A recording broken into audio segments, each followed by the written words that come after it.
cats living together, Mass Hysteria. Okay, hi, I'm here with Joe Charles. He is one of the members of Mass Hysteria. We're an improv group coming out of New York City.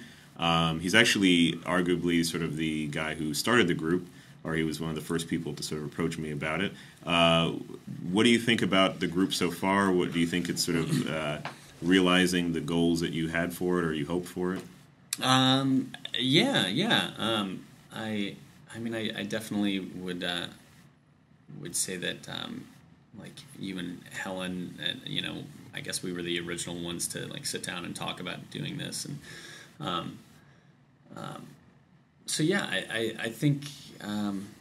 I think it's exactly what I had sort of, I think what we all had sort of wanted it to be,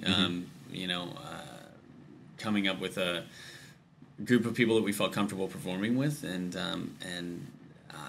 starting and getting the chances and to play out regularly, and I think that's what we've started to do. And I think you probably had the most improv experience of any of us. Sort of when we started at the Pit, and you're about to go off to Second City. In terms of sort of your improv background, how did you get involved in improv? How did you get sort of the improv comedy bug? Yeah. Well, I guess I did a few, like, improv-y games and stuff in theater in high school, but I'd say it really sort of started with Chris Aurelio, who is actually at the Pit now. He is in charge of like classes and registrations and stuff like that. Not exactly sure what your title is, Chris, so forgive me if you're listening to this, but him and I went to college together. He was 2 years older than me at Seton Hall, and he, I believe, as his senior project, I think, like, took a class at maybe UCB or something like that, and came back and started a improv group at Seton Hall. We were called the Ne'er-Do-Wells, and it was about, like, maybe 7 or 8 of us, and it gradually grew throughout the year. We put on a few shows that year, and then Chris left to bigger and better things, and we kept the group going for the 2 remaining years that I was there. And then when I left Seton Hall, I didn't do it right away, but I knew I wanted to take classes at UCB. I took 2 at UCB, and then at the time I couldn't afford to take any more, really. I was, like, moving into another apartment and stuff, and so took a break for I guess it ended up being like a little over a year or so, and then started taking classes at the Pit because I knew Chris was there. A couple of other people that were in the Seton Hall group are now on house teams there. It seemed like, the perfect place to sort of start over. I knew I wanted to go from, like, 1 to 5 and go through the whole thing. So. And when you were sort of young and growing up, I mean, were there certain comedians or comics that you looked up to or inspired you to get into comedy, or that you wanted to emulate in some way?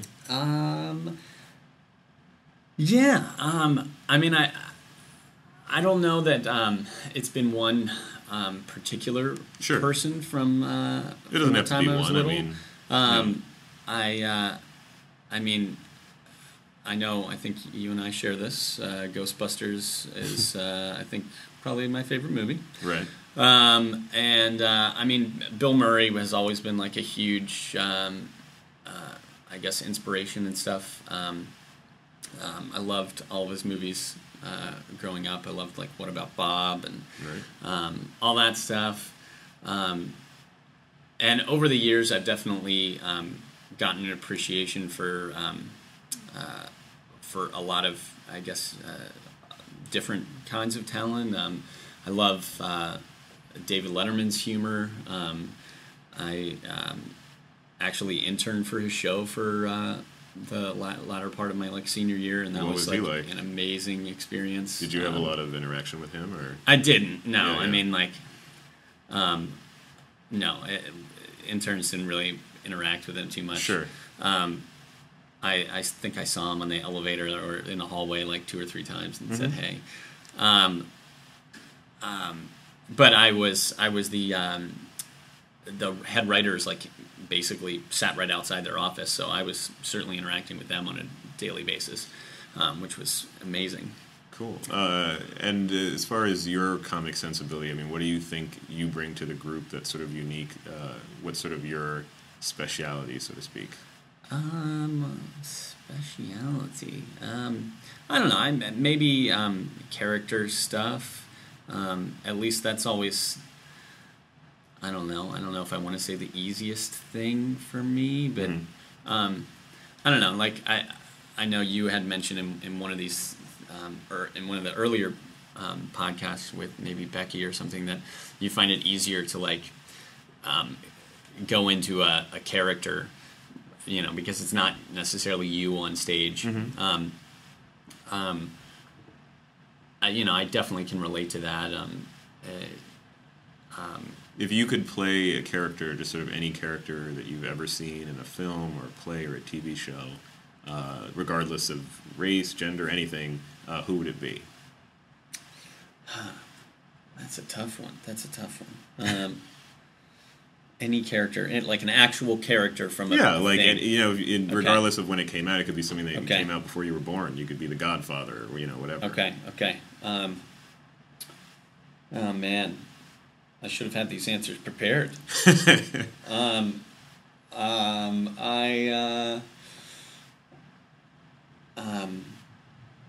Just whatever pops in there, like in Ghostbusters, like Marshmallow Man, whatever pops in there. I don't know. I mean, I do also love like dramatic stuff too. Sure.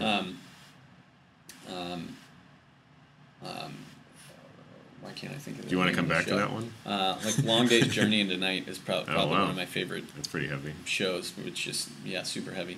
I don't know if I'd pick out. I haven't read it in a while, so I don't know that I can pick out a certain character. But I don't know. I love that. All right, that's a good one. So, if you had a superpower, what would you like it to be, and why? Superpower. I might have to go with flying. Really? Yeah. How come? I don't know. It just seems like it'd be pretty sweet. I mean, I don't know, see a bird and it just like takes off. And, I don't know, fly around. And, I mean, I don't know. I don't really want to. I don't want to shoot anything with laser beams or. Right. I don't want to see through walls. It seems like the most practical thing. I could get places quicker. What's your favorite? What's your favorite sound or noise? Favorite sound or noise? Let's see. Maybe laughing. Mm-hmm. It's pretty sweet. Love when people laugh. What's your least favorite sound or noise? I'm going to definitely have to go with an alarm clock. Right. And you do voiceover work. Is there somebody who you think has like a voice that is like your favorite voice, or a voice that you like to listen to?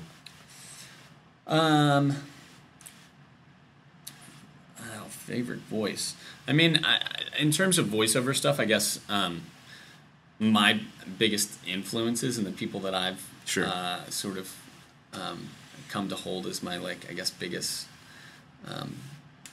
idols or whatnot are people that nobody would probably even know. They're people that have like personally either helped me along or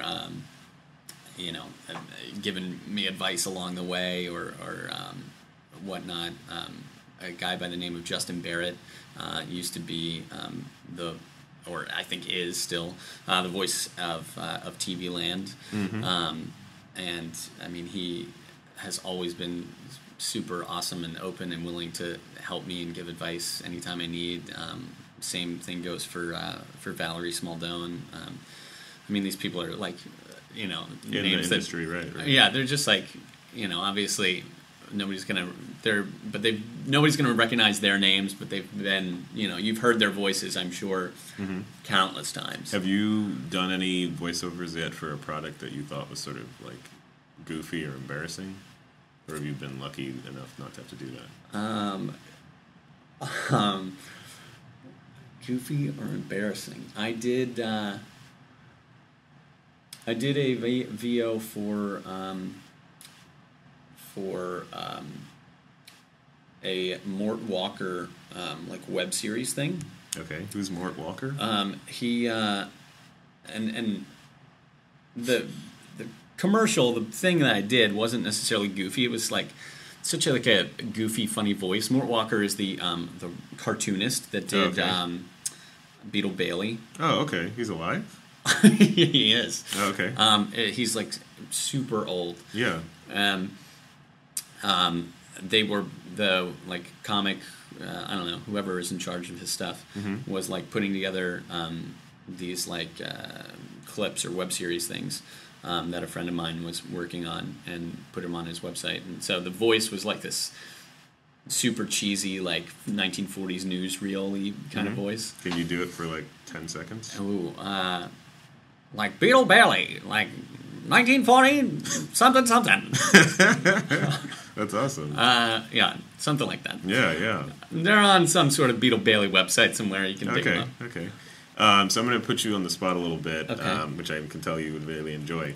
So I'm going to ask you about different members of the group, and I want you to just tell me sort of what you think is their, maybe not like a one word, but just like their comic persona, okay? So Helen. Like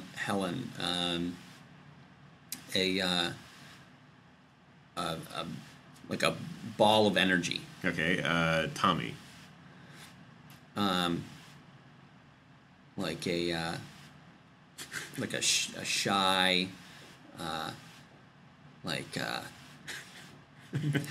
Okay. like a shy lurker. Becky.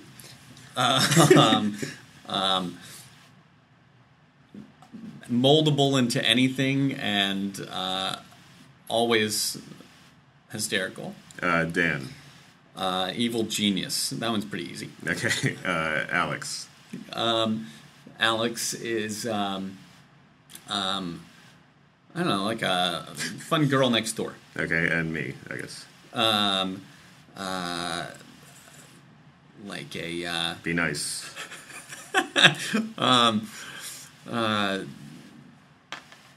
if I say older, you're gonna get angry. No, I think I play a lot of older people. Like like old janitors, or like old like guy under the bridge, or like an experienced a wise man. Yeah. Okay. So as we're like wrapping up here, obviously you're about to head off to Chicago. Do you have any sort of like parting advice or words for improvisers who are thinking about getting into the PIT program or coming out to see us, or just in general? What are your sort of parting thoughts on improv?